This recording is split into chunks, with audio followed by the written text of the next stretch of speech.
Hey, welcome back to the channel. And I've debated shooting this vertical versus horizontal for a while because if I shoot horizontal in longer format videos, I can upload to YouTube and they look a lot better. But vertical on TikTok, Facebook, Instagram look better. So we're going vertical and we're just going to keep it short.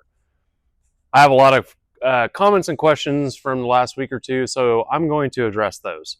First thing, I've had, so these shutters have shocks on them, so they kind of flip up and they've got barrel hinges on the top, if you can see them. I've had a lot of people say, well, can you put the lock on the inside? You need to put the lock on the inside because they're just going to cut that lock. And I'm like, what the heck? This is not a bank vault. Like, if you're out to cut locks or cut shutters or cut hinges off shutters, like you're just going to break a window on any house, any shed, anywhere. Like, this is not low-hanging fruit for a thief. Like, this is much more secure than any house, any shed, any warehouse. I mean, even my warehouse has windows in the garage door. Like, you can get in the walk door at my warehouse fairly easily. Like, a shutter on a container that has nothing in it, like it doesn't have gold bars in it, is not where you're going to go. So we're not building these shutters to keep out a professional thief after bars of gold. So I don't get the concept. I mean, they're shade and security to a point. But if you have a 60-volt DeWalt with a cutting wheel on it, you can break into anything, sure. All right, so that's my first thing. We're not going to change the locking system on the shutters. And I think some people misunderstood that these get a window behind them. These have windows behind them. So we're not sealing the shutter to the container. It has a window. It's sealed behind the shutter. Second thing, I had comments like this drift rail is going to get debris in it or leaves like a gutter.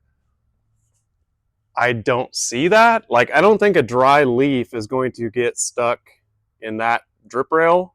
And I'm going to take that drip rail, which redirects the water off the door and gets it onto the side, over the conventional drip rail, that one there, that screws on top of the door.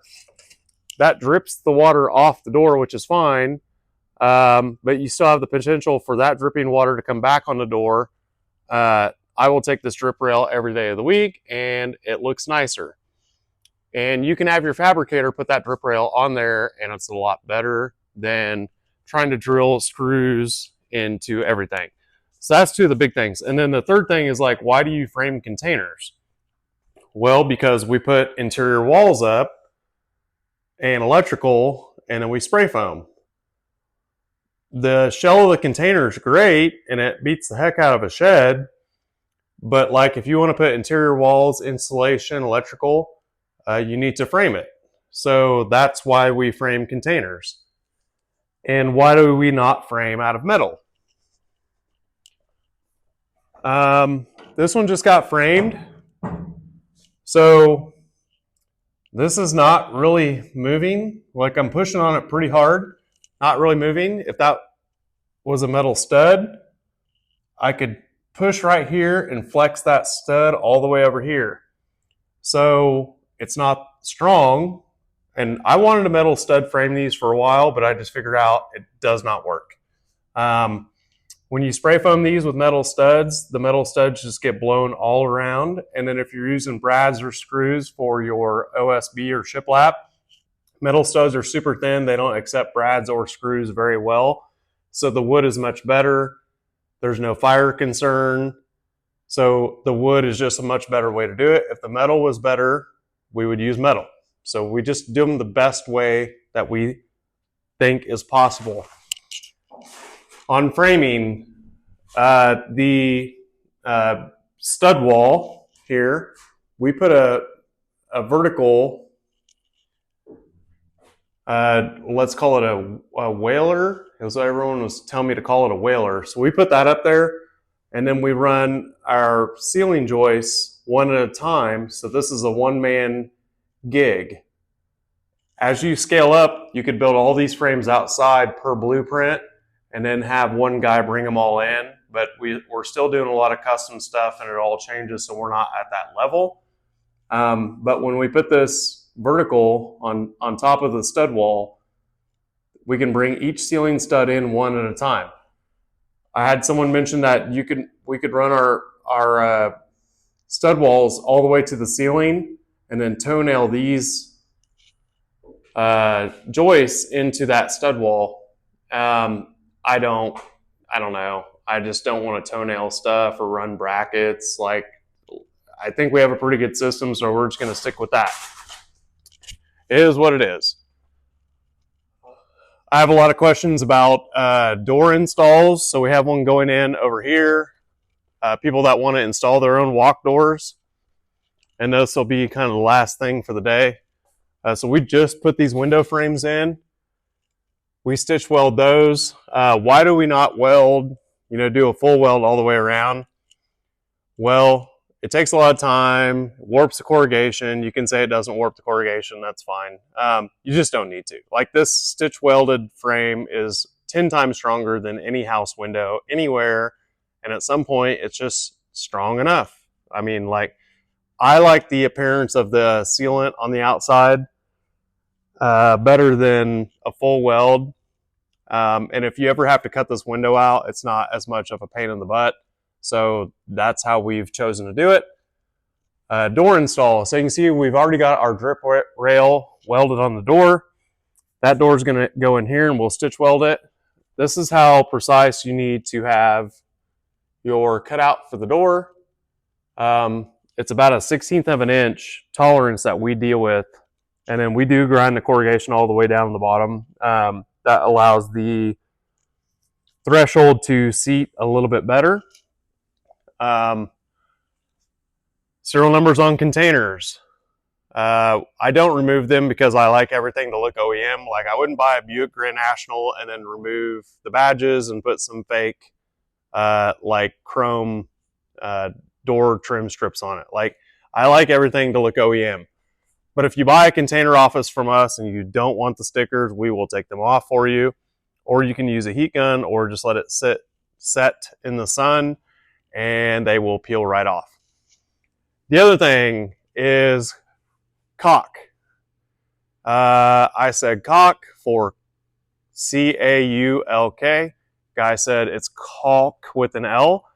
So I did a lot of research online. It's actually K-A-A-K, caulk. And so I just racked that up to, I'm from Kansas and I say it wrong, but it actually is caulk. Let me know what you guys think on caulk versus sealant or caulk. So caulk is actually the wrong pronunciation for caulk. And that's what it is. But we're from Kansas, so we say caulk. K-A-A-K. You guys can go all look it up on Google. It just goes to show you everything you say and do will be used against you in the court of social media. So this one is not framed yet, but that gives you a pretty good perspective on the window frames and everything. And the last thing I will touch on is the cutting wheel and the plasma cutter. We don't use the cutting wheel because it's a shortcut. I guess it is a shortcut. I want to use the plasma cutter, but we tried to use the plasma cutter forever. Oh, you can see those stitch welds there. The plasma cutter is quiet and it sounds really cool and it looks really cool, but in practice, the plasma cutter moves about like that fast. But I gotta go get the plasma cutter. I gotta drag it over here. I gotta get it going. And it still has consumables.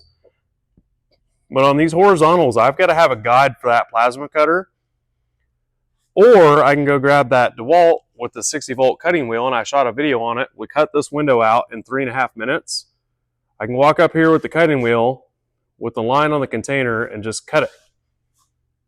I'm always just going to grab that cutting wheel. I don't feel like grabbing that plasma cutter. It doesn't save any time. The plasma cutter does not leave you this edge. It just doesn't. I don't care what you guys say. That's just a cutting wheel. We didn't do anything else to it, so it's ready to go. It's perfect.